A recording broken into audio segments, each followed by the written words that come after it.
Pemerintah Kota Bandar Lampung akan membangun kereta gantung dengan rute sepanjang 4 km. Wali Kota Bandar Lampung Eva Dwiana mengatakan pihaknya akan membangun kereta gantung.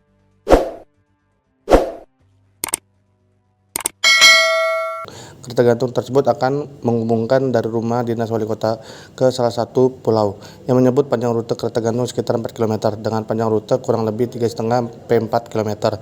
Rutenya dari rumah dinas wali kota ke bibir pantai kurang lebih 1 km, dari bibir pantai ke pulau sekitar 2,5 km.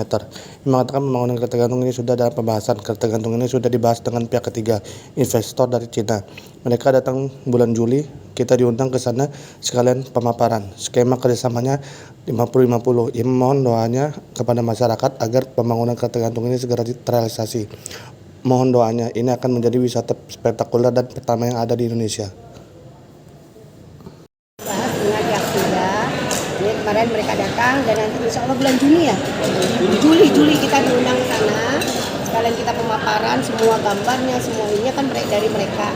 Nah, harapan kita, mau doanya dari seluruh masyarakat Kota Bandar Lampung, ini tempat pariwisata spektakuler dan ini pertama ya yang ada di Indonesia. Investor Cina Bun ya? Cina. Cina. Oh. Nah, harapan kita semuanya yang hadir di Bandar Lampung ini bisa merasakan apa yang diberikan oleh pemerintah Kota Bandar Lampung untuk masyarakat semuanya, karena ini adalah milik kita bersama. Kalau Kota Bandar Lampung ini bisa memberikan semuanya yang terbaik, ini bukan pemerintah saja, tapi kolaborasi semua yang ada di Bandar Lampung, dari Pak Kapolres, dari Pak Dandim, semua pemirsa, dari rumah dinas wali kota sampai ada salah satu pulau yang ada di kurang lebih dari rumah dinas ke bibir sungai itu 1 kilo lebih.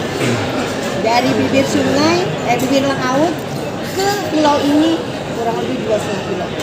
Jadi 45 menit, 30 sampai 45 menit.